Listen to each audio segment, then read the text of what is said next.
নমস্কার। অবস্থা খুবই গুরুতর, কারণ যা খবর পাওয়া যাচ্ছে যে পশ্চিমবঙ্গে যে কটি হিন্দু বীর যে কগাছি টিকে আছেন তারা পশ্চিমবঙ্গকে দ্রুত গতিতে উত্তরপ্রদেশ বানিয়ে দিতে বদ্ধপরিকর। তো গতকালেরই খবর, সেটা মোটামুটিভাবে ইন্টারনেটে ভাইরাল, সবাই জেনে গেছেন যে পিক আপ ভ্যানে করে বাঁকুড়ার হাট থেকে গরু কিনে দুর্গাপুর হয়ে জেমুয়া যাচ্ছিলেন একদল বাঙালি এবং সংখ্যালঘু মানুষ। দুর্গাপুরের একটা এলাকায় ঢোকার পরে অভিযোগ অনুযায়ী কিছু হিন্দু বীরের নেতৃত্বে একদল লোক সেই গাড়িটা আটকান এবং তারপর যাচ্ছেতাই ব্যবহার করা হয় গাড়ির লোকজনের সঙ্গে। তাদেরকে গাড়ি থেকে নামানো হয়, লাঠিপেটা করা হয়, গাড়ির সঙ্গে দড়ি দিয়ে বেঁধে দেওয়া হয়, কান ধরে ওঠবোস করানো হয়, গরুগুলোকে নামিয়ে পায়ের বাঁধন খুলে দেওয়া হয় এবং এই সমস্তটা অভিযোগ অনুযায়ী করেন হচ্ছে স্থানীয় বিজেপির লোকজন। এটা অভিযোগ, ঘটনা যে ঘটেছে সেটা অভিযোগ নয়, সেটার ভিডিও আছে। অভিযোগটা হচ্ছে বিজেপির লোকজন এটা করেন এবং একজন স্থানীয় নেতার সঙ্গে যুক্ত ছিলেন। স্থানীয় মানুষরা চিহ্নিত করেছেন, অভিযোগ এসেছে, তার নাম হচ্ছে পারিজাত গঙ্গোপাধ্যায়। ঘটনাটা একেবারেই অভিযোগের স্তরে নেই, ঘটনাটা সত্যিই ঘটেছে, তার ভিডিও ফুটেজ যাচ্ছে, সেটা প্রথমে দেখে নিন। কোথা থেকে এসছিস? বাড়ি কোথায়? হ্যাঁ, কোন জায়গায়? বিক্রি করছিস? কার কথাতে বিক্রি করছিস? নাম বল, নাম বল। এই কার কথা ফেরত যাবি না? ঘর ফেরত পাঠাবো না। কার কথাতে বিক্রি করছিস? কার কথাতে বিক্রি করছিস গরু? হ্যাঁ, কে আছে? কে আছে তোদের পিছনে? কে আছে তোদের পিছনে? কে আছে? চল, আর বিক্রি করবি? আর বিক্রি করবি গরু? চল চল চল চল।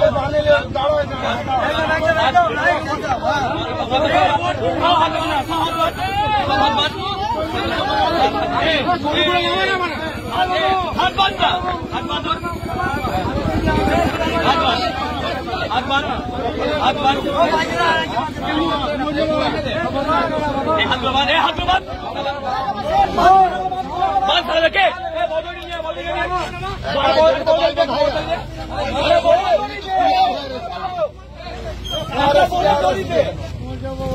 পাগলা মানে মরবে না, মেরে দাও মানে। এ দাদা দাদা, গলায় বাঁধ, এ গলায় বাঁধ, এ গলায় বাঁধ, এ গলায় বাঁধ, এ গলায় বাঁধ, গলায় বাঁধ।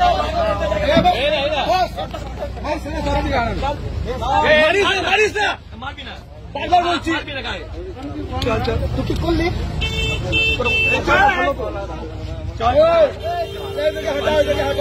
বাঁধছিস তোদেরকে?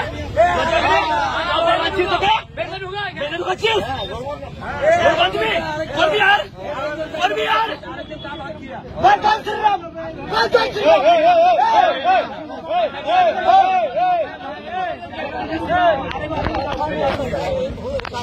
আরেকজন করবি আর করবি কেউ বলবো? হ্যাঁ, করবি আর? হ্যাঁ, চল কান্দর বস্কর, কান্দর বস্কর, চল কান্দর বস্কর, দাদা ওট ওট ওট ওট, কান্দর বস্কর, কান্দর বস্কর, কান্দর বস্কর, কান্দর বস্কর। জয় শ্রীরাম।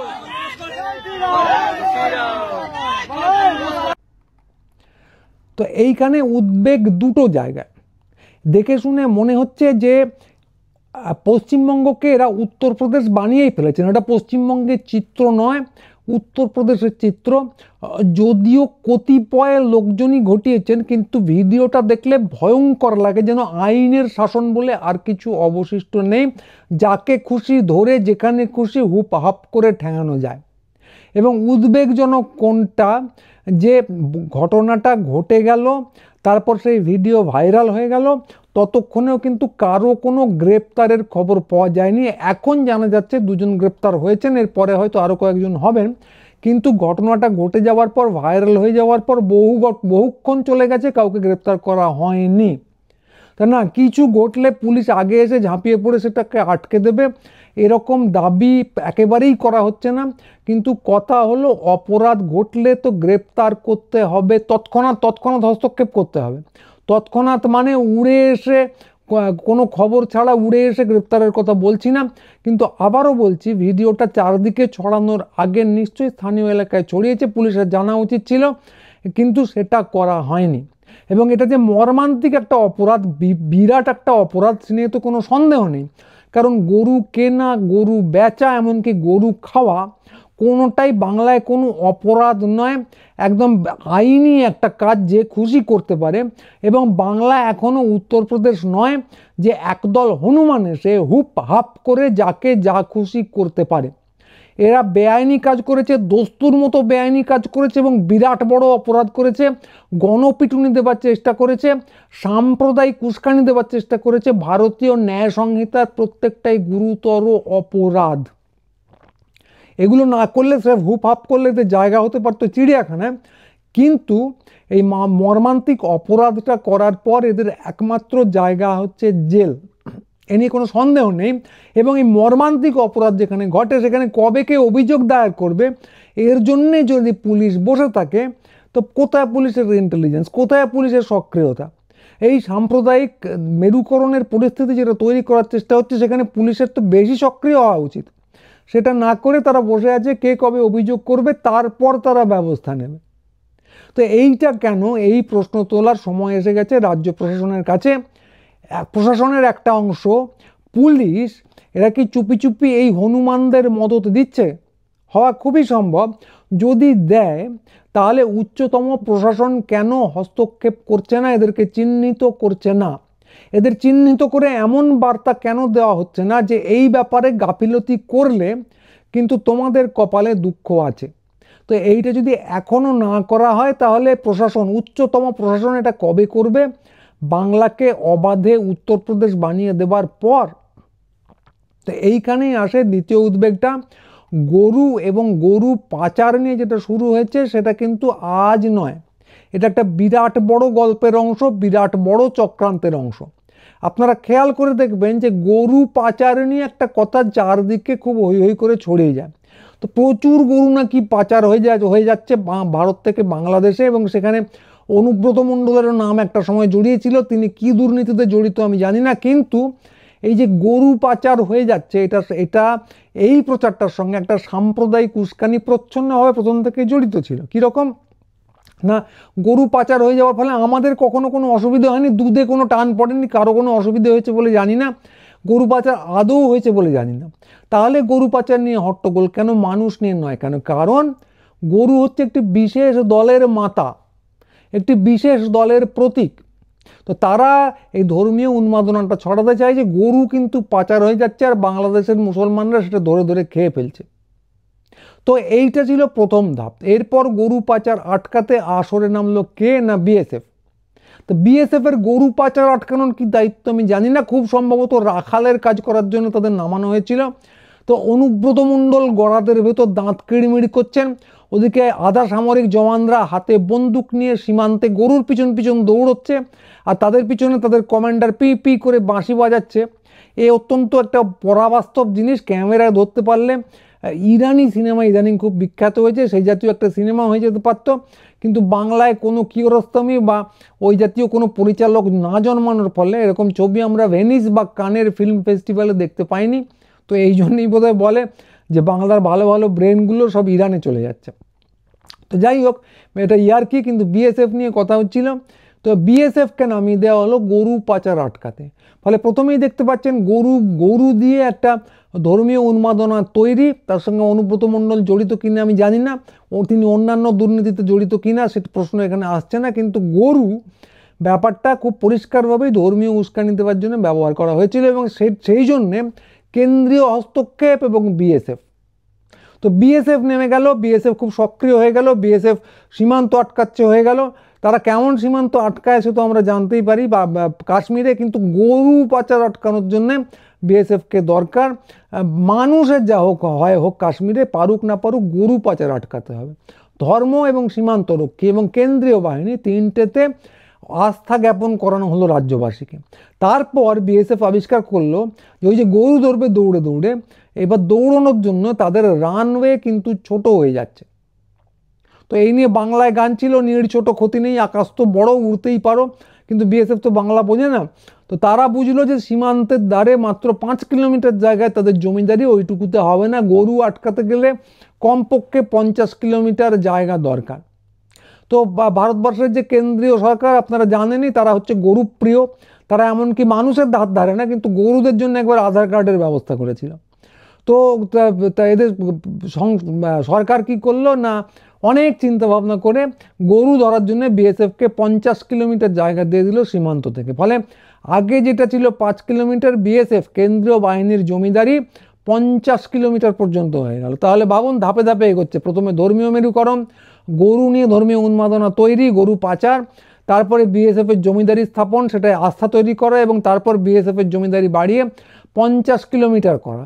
এবং তার ফল যে কি ভয়াবহ সে দেখতেই পাচ্ছেন। 2-1 দিন আগে পুরনো ভিডিও দেখুন যে মুর্শিদাবাদে বিএসএফ গ্রামে ঢুকে লোকজনকে মারধর করছে। তো বিএসএফের নাম ভারতীয় গোরক্ষা সমিতি দিয়ে দেওয়া উচিত কিনা জানি না, দিয়ে দিলে ভালো হতো, কিন্তু সেটা দেওয়া যায়নি। তো কিন্তু তাতে বিএসএফকে আটকানো যায়নি। এরপর এলো বিএসএফের তৃতীয় ধাপ, এদের এই পুরো চক্রান্তের তৃতীয় ধাপ। তো বিএসএফের মধ্যে নানা রকম উদ্ভাবনী শক্তি সম্পন্ন সৃষ্টিশীল সৃজনশীল লোকজন আছেন।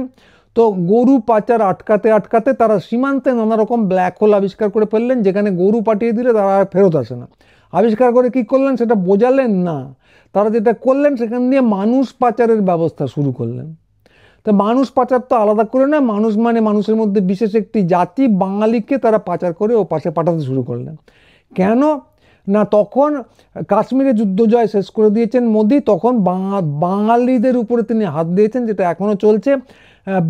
মানে ভারতবর্ষের যে কোনো জায়গায় বাঙালি দেখলেই, একটু গরিব বাঙালি দেখলেই ধরা হচ্ছে, বাংলাদেশি ট্যাগ দিয়ে পাঠিয়ে দেওয়া হচ্ছে। এবং খুব অদ্ভুতভাবে ব্ল্যাক হোলে ঢুকলে যা হয়, কি হলো কোথায় গেল টের পাওয়া যায় না। ওই মহারাষ্ট্রে বা গুরগাঁওয়ে একজন বাঙালি ধরা পড়ছে, তারপর সে ওই ব্ল্যাক হোল দিয়ে ঢুকে হাজির হয়ে যাচ্ছে বাংলাদেশে। তো এইটা হয়ে দাঁড়ালো বিএসএফের কাজকর্ম। বিএসএফ এসেছিল চোরা চালান, গরুর চালান আটকাতে, গরু পাচার আটকাতে। এখন তারা নিজেরাই হয়ে গেল বাঙালি পাচারকারী, এবং ব্ল্যাক হোল দিয়ে তারা বাংলাদেশে বাঙালিদের পাঠাতে শুরু করে দিল। তো এরকম হয়। রত্নাকর মরা করতে করতে রাম রাম বলেছিলেন, সেই রাম রাজত্ব কেমন আপনারা জানেনই। তো গরু পাচার আটকাতে আটকাতে বিএসএফ এখন মানুষ পাচারকারী হয়ে গেছে। এবং এইটাতেও কিন্তু মানুষের আস্থা তৈরি করা হচ্ছে এই ধাপটা দিয়ে, যে সব ঠিক আছে, গরু পাচার, ধর্মীয় একটা উন্মাদনা, পুরো ধাপগুলো আরেকবার বলি। তারপর বিএসএফের জমিদারি বাড়ানো হলো, এবং তারপর বাংলাদেশি সন্দেহে ওপারে পাঠিয়ে দেওয়া যায়, এইটাও কিন্তু একটা বৈধতা দিয়ে দেওয়া হলো। এগুলো ধাপে ধাপে এগোচ্ছে। তো এই সময়ে আর একটা নতুন জিনিস হলো, আপনারা সবাই জানেন যে বাংলাদেশে তো পাঠিয়ে দেওয়া হচ্ছিলই, তারপর এলো হচ্ছে এই দুর্গাপুর কাণ্ড। দুর্গাপুরে যারা আছেন তারা খুব বড় বড় হিন্দু বীর, তারা এবার এসে বললেন যে গরু পাচার আটকালে শুধু হবে না, ওইটা গোড়ার সমস্যা নয়, আসলে গরু কেনা বেচাও করা যাবে না। গরু বেচলেই কালোবাজারি হবে, বিশেষ করে যদি মুসলমানরা বেচে তারা কোথায় কেটে খেয়ে ফেলবে তার নেই ঠিক। তাহলে গরু বেচাটাই বন্ধ করতে হবে। ওই ব্ল্যাক হোল দিয়ে মানুষ পাচার তো চলবেই, কিন্তু তার সঙ্গে গরু কেনা বেচাটা একদম বন্ধ করে দিতে হবে। ফলে গরু পাচার আর ইস্যু রইল না, মানুষ পাচার বৈধতা পেয়ে গেল। এবং এখন যেটা দাঁড়ালো সেটা হচ্ছে যে গরু আর কেনা বেচা করা চলবে না, বিশেষ করে মুসলমানরা তো একদমই করতে পারবে না। এবং এদের লক্ষ্য হচ্ছে এই পুরোটা ধাপে ধাপে নামিয়ে আনা। খুব পরিকল্পিতভাবে তারা যেটা পুরোটা করেছেন, ওই একদম গরু ধর্মীয় উন্মাদনা শুরু করা থেকে বাংলাদেশে পাঠিয়ে দেওয়া হবে, এর সঙ্গে যুক্ত বিএসএফের জমিদারি বাড়বে, এবং গরু আর কেনা বেচা করা যাবে না। ফলে আরেক ধাপ ধর্মীয় উন্মাদনা তৈরি হবে।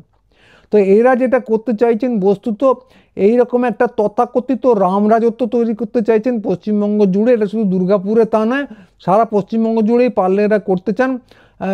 যেখানে রাম রাজত্বের মানে কি, যে সেখানে শুধু হনুমান আর গরু থাকবে, আর কিছু থাকবে না। তো আপনারা সবাই জানেন বাঙালিদের যে ঠ্যাঙানো হচ্ছে সারা ভারতবর্ষ জুড়ে, সে নিয়ে হইচই পড়ে গেছে, শোরগোল পড়ে গেছে। একজন হিন্দু বীরকে দেখলাম যে তিনি 6 দিন আগে ফেসবুকে পোস্ট করেছিলেন যে তিনি কিছুতেই বিশ্বাস করেন না যে বাঙালিদের ঠ্যাঙানো হচ্ছে গুজরাটে। তারপরে 6 দিন পরে তারই একজন প্রিয়জনকে ঠেঙিয়ে ফেরত পাঠানো হয়েছে, তার সুর বদলে গেছে।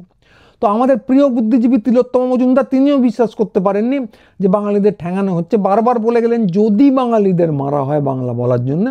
তা আশা করা যায়, আমরা আশা করতে পারি না, আশঙ্কা করতে পারি যে তার কোনো প্রিয়জনের খবরও তিনি একদিন পাবেন। যদি এরকম হয়, হওয়াটা একেবারেই বাঞ্ছনীয় নয়, কিন্তু না পেলে মনে হয় তাদের চৈতন্য ফিরবে না যে সত্যিই বাঙালিদের ঠ্যাঙানো হচ্ছে। তো যাই হোক, এই যে পদ্ধতিটা, এটা কিন্তু ভীষণভাবে একটা পরিকল্পিত পদ্ধতি, যে সারা ভারতবর্ষে ঠ্যাঙানো নিয়ে হইচই শুরু হয়েছে, অতএব পশ্চিমবঙ্গে আরেক দফা উন্মাদনা তৈরি করো যেখানে গরু কেনা বেচাই বন্ধ। তো এটা ধাপে ধাপে নামিয়ে আনা হয়েছে। প্রথমে উন্মাদনা, তারপর বিএসএফ, তারপর বিএসএফের রাজত্ব, এখন আরেক দফা উন্মাদনা বেকায়দায় পড়ার পর যে গরু কেনা বেচাই চলবে না। তো এইটা হচ্ছে ওদের পরিকল্পনা, খুব পরিকল্পিতভাবে এটা করা হচ্ছে, হ্যাফাজার্ড, এলোপাতাড়ি একদম নয়। এবং এর সঙ্গে এই উন্মাদনাটা তৈরি করার পর পরের ধাপ আসছে, ওরা এমনিতে তো জিততে পারবে না পশ্চিমবঙ্গে, পরের ধাপটা হচ্ছে পশ্চিমবঙ্গে অর্ধেক ভোটারকে পারলে বাদ দিয়ে দেয়, ওদের যারা ভোটার নয় তাদের পারলে বাদ দিয়ে দেয়। সেটা হবে কি হবে না আমরা জানি না, কিন্তু পরিকল্পনায় এটা আছে, এ নিয়ে নিঃসংশয় থাকা যায়। ফলে এটা একটা বিরাট পরিকল্পনার অংশ। ফলে রাজ্য সরকার এবং প্রশাসনের কাছে একটা সুস্পষ্ট দাবি যে ঘটনা যেন এত দূরে না গড়ায়, এই দায়িত্ব আপনাদের নিতে হবে। একটা ঘটনা ঘটবে, লোকজন সেটাকে ভাইরাল করবে, তারপর পুলিশ প্রশাসন নড়ে চড়ে বসবে, এই জিনিস হয় না। পুলিশ প্রশাসনকে সক্রিয়ভাবে ব্যবস্থা নিতে হবে, তার জন্য যা দরকার করুন। আর আপনারা যদি ভাবেন যে সফট হিন্দুত্ব খেলে যাত্রায় বেরিয়ে যাবেন, সেটা কিন্তু হবে না। আর যে সমস্ত বুদ্ধিজীবীরা টিভিতে কদিন আগে পর্যন্ত নানা বাণী দিয়েছেন, বিশ্বাসই করতে পারছিলেন না এই সমস্ত কিছু হতে পারে বলে, তো তাদের প্রত্যেকটা কথার কিন্তু প্রতিবাদ করতে হবে। সরকার ঢিলে ঢালা কাজ করছে, ঢিলেমি দেখাচ্ছে, তার যেমন প্রতিবাদ দরকার, এই বুদ্ধিজীবীরা যারা মতাদর্শগত আধিপত্য তৈরি করেন গদি মিডিয়ার মধ্যে দিয়ে, এরাও কিন্তু একটুও কম বিপজ্জনক নন, বরং বেশি বিপজ্জনক। এদের প্রতিটি কথার নিন্দা হয়েছে সমাজ মাধ্যমে, এবং নিন্দাকে আরও বাড়াতে হবে যাতে নিন্দার এমন ঝড় ওঠে এই জাতীয় কথাবার্তা তেনারা বলতে না পারেন। তো এইটা হচ্ছে আজকের পরিস্থিতি, সময়ের দাবি, যে দাবিটা আমরা তুলছি। আপনারা যদি এর সঙ্গে একমত হন, অতি অবশ্যই এই ভিডিও শেয়ার করুন, এই বক্তব্যগুলো ছড়িয়ে দিন, গুরুজন ডালি সাবস্ক্রাইব করুন, আমাদের সাইটে আসুন। আমাদের সমবেত কণ্ঠস্বর আজকের বাঙালির কণ্ঠস্বর হয়ে গর্জে উঠুক বাঙালি বিরোধীদের কানের গোড়ায়। তো আজকে এইটুকুই, সবাই ভালো থাকবেন। পরের ভিডিও নিয়ে খুব তাড়াতাড়ি আবার আসবো। নমস্কার।